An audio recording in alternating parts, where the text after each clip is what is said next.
Hello everybody, this is Nisha Smith and I wanted to tell you about a bitchin' awesome show and it's called RWBY. Now, this is going to be a quick review of the show RWBY as a whole. This isn't an individual episode review. I will not be reviewing that show as it come out, but this is just a quick review of the show as a whole. RWBY is, honest to God, a very good show. I really liked it. I'm late to the train, but I did go back and watch it from season 1 all the way up. And I really liked the show. Now, on season 1, there was one character I could not stand for the world. And that was Weiss. I did not care for Weiss. I could not stand Weiss. Weiss to me was like Sakura. And I hate Sakura way more with a bloody passion.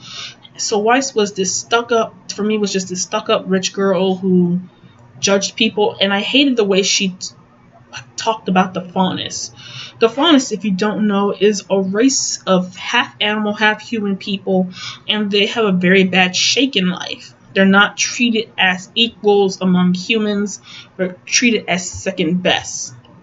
So anyway, Weiss just in the beginning, treated them like animals and talked about them like they weren't even people.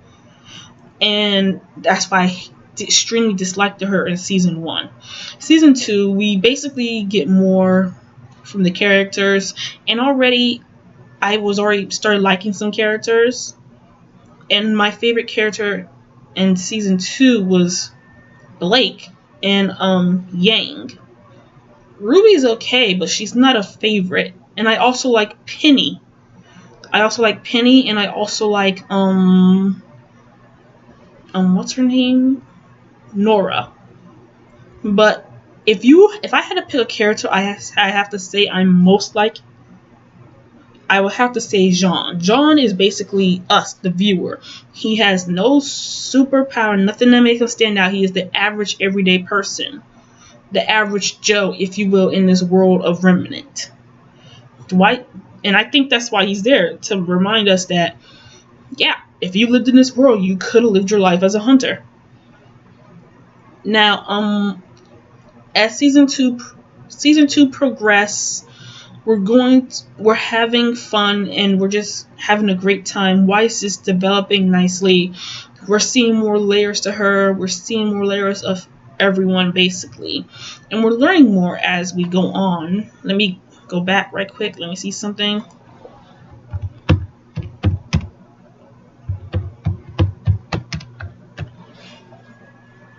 Aha. Yes, we're learning more about everyone. And it's a nice thing.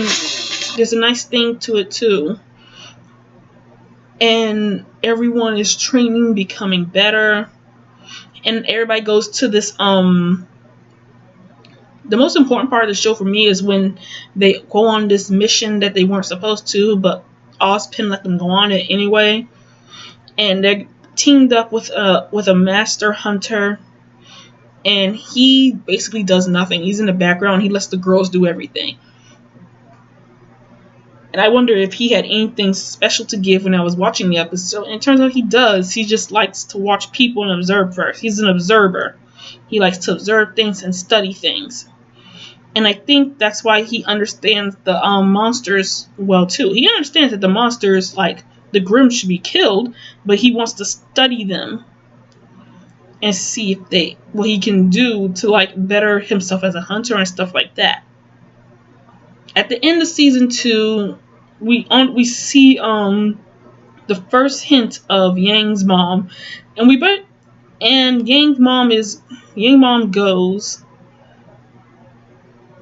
Yang mom saves her once, and that's it. And then we see a big fight between the hunters and the Grimm, and they kill all the Grimm, and they force the Grimm. They trap the Grimm in the tunnels along with the Faunus, and our bad guys are like, yo, the Faunus ain't gonna listen to us no more. A lot of Faunus is died down there. And we see Adam again, and Adam is like, they'll listen to me. By the way, I like Adam. I like Adam a lot. He's my favorite guy in the show. Like, forget all the other guys. Adam's my favorite guy. but he's starting in season 5. He's starting to I think he's slowly losing his mind, his grip. Like, he was already this crazy guy, says my brother, but as a girl, as a person, I'm starting not to like him because he's losing his grip. He's so focused on Blake instead of the Faunus. Like, the Faunus, he cares about the Faunus. He cares about their standing in the world, but he cares more about his power and having Blake and making Blake suffer for leaving them. But she was right to leave him. Adam doesn't want equality. He wants people to pay for the things they've done, and he also wants humans to basically feels what it's like to be slaves. And Blake doesn't want that. Blake wants equality. She doesn't want to enslave anybody. And that's basically the difference between the two. Adam is Blake's foil. They both agree that humans have done horrible things and they should be stopped. But where they have to split roads at is where, like, okay, we both agree humans have to be stopped. We can't allow humans to treat us how they are been treating us, and we need to grow in the world. And they're at this pitchfork. When you basically reach that point, it's, do we enslave the humans or do we want equality with the humans? And Blake goes on to equality, and Adam goes on to, like, he wants to enslave humans. And that's where they differ from. So in season 3,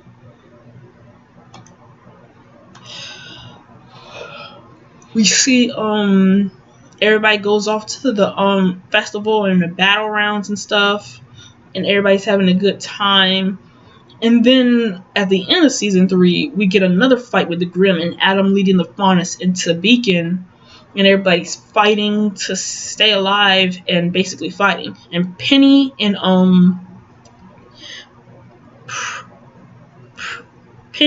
the girl from John's team dies. To be honest, I was starting to like her too. Like, I liked her too. Like, the reason, like, I don't mind my girl characters not being loved. It's like when you write a girl characters, people assume that they have to be one or two things. Either they only care about the guy, or that's all they think about, or they care about something else. That's the only thing they think about. And I like how they write her. They're like, no, she can do both.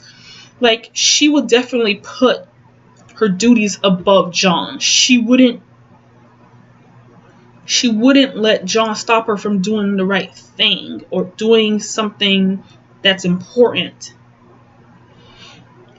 And that's what I like about her.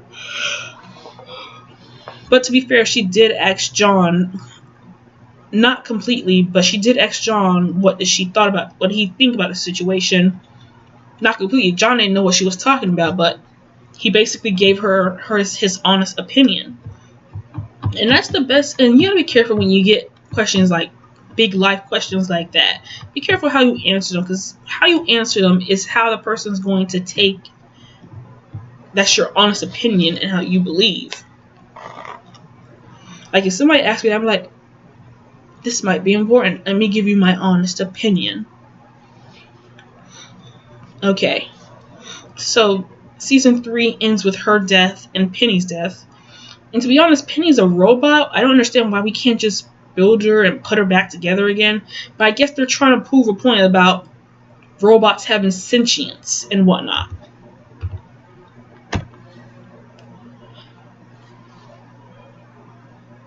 Which is cool. Season 4, everybody's on the road. Weiss is with her father. And we finally get to see Atlas a little bit more clearly. To be honest, I would prefer if we went into the city of Atlas and we saw how the average person lived out their daily lives. But no, we just see a little bit through the party and how the Schnee family get together. I also wanted to see Weiss's mom. We keep hearing about her that she's in the background drinking somewhere and she's a drunk. And her father and her don't. And her father doesn't get along with her mother. To be honest, I don't understand why she doesn't just divorce him. Like, it is her family name. But knowing Weiss's father, he probably made it into a position where they have nothing without him. So everybody is stuck with him if they want to live their lives. And I kind of understand why Weiss is the way she is. She had to deal with this sort of behavior from her father every day. And it's not like, and I don't understand how he just hits her and just abuses them and whatnot. And it just made her feel weak this whole time, even though Weiss has the physical ability to stomp him into the freaking ground. Because Jacques married into the family. He married into the family, and I don't think he has any physical strength or power to him. And he probably came in when the person before him was very old and couldn't really see through his cloud of indignity. But he married into the family for the she name and probably put himself in a position of power where they have nothing without him. Let that be a lesson to you ladies with money. Don't let your husband get into a position of power where you have nothing without him. Don't do that one more at all. Like, protect your position. Like, if you are a daughter of a rich company and you're like, I don't really want to do this for my life, then fine, you don't really want to do this, but you should at least have enough shares in the company where you're like, I have like 50% of the shares, and fix it in a way where nobody can touch it. Nobody can vote you out or anything like that.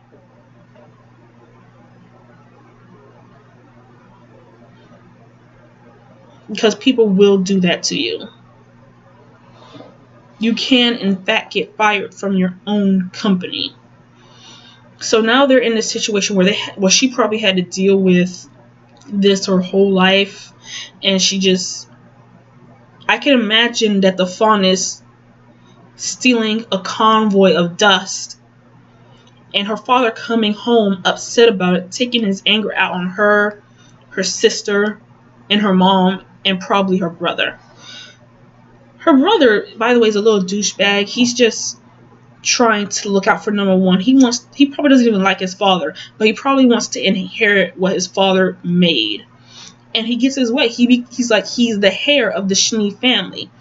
And Weiss is in this position where she's like, I want to become strong enough where I can just leave and never come back. And she's getting there, to be honest. Once I learned how to kill Grimm on my own with that speed she has and powers, I would have been gone. And I would have been a hunter for hire to make my way in the world. I would have been a straight hunter for hire and whatnot. It might not have been as much comfortable, but I would have been a hunter for hire. Or I would have left and gone join Atlas Military and just ignore my father completely, like her sister did. But she probably didn't want to leave that road. She probably just wanted to travel and just get away. And I can respect that. So her sister, by the way, I like Weiss' sister, even though she's highly critical of Weiss. Weiss' sister just seems more grounded and more like she doesn't take it easy on her sister. She wants her sister to be strong enough to leave too. So I guess that's why she's highly critical of her. But that's what I like about her sister, is that her sister honestly cares about her honestly cares about Weiss and the well-being of Weiss, and she's strong enough to be on her own without her father. And that's what I like about Weiss's sister. Now, moving on, we also get a look into RWBY's family dad. And he's a cool guy. Like, we only saw a shadow of him, but he's honestly a cool guy. He loves his daughters, and he's just all around a good father. He's the personification of what a father should be. In today's world, women have more leeway in the courts, which I don't blame, but fathers should definitely spend more time with their family and kids and take care of their kids. Like, fathers need to know they have just as much right over their kids as the wives do. They just gotta make a strong case. Also, we get a background into Nora and Ren's family. Nora grew up on the street, and Ren lost his family to a Grimm attack. And we learned that how they were both became orphans and how they just basically helped each other survive and growing up with each other. And I love that about them. Like, that's my favorite thing about them a lot. Also, Blake is going home and she takes off her bow and she let her ears show, which is great. I feel like Blake needs to let her ears show all the time. I've been looking for her tail, by the way, too, but I guess as faunesses, you can either have both or none at all. So, yeah.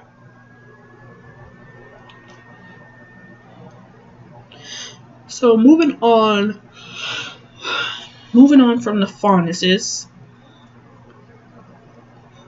in the season 4, we move on to season 5. Season 5 is just great too.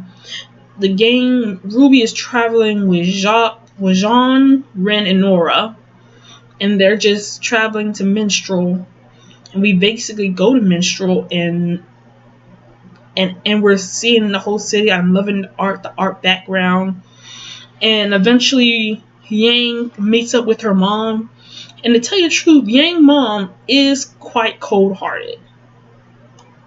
But I do not qualify her as evil. Because Salem's war with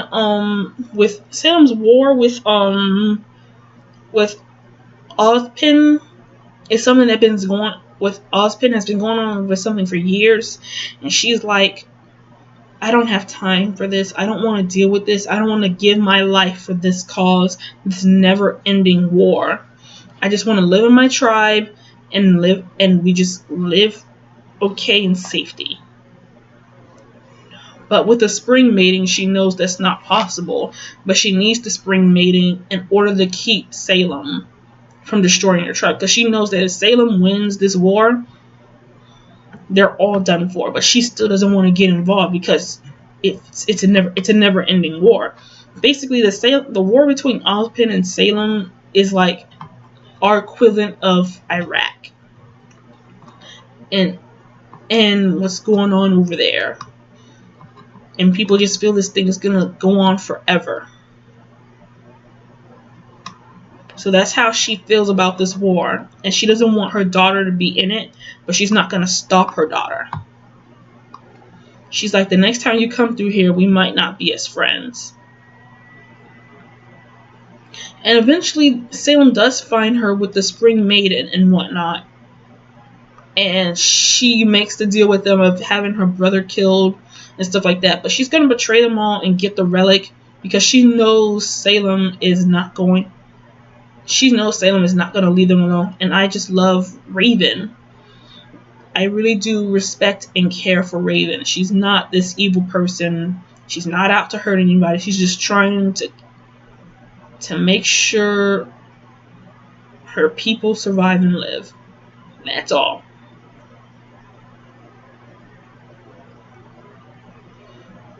So at the end, the last episode, let's go back to the White Fang for a minute.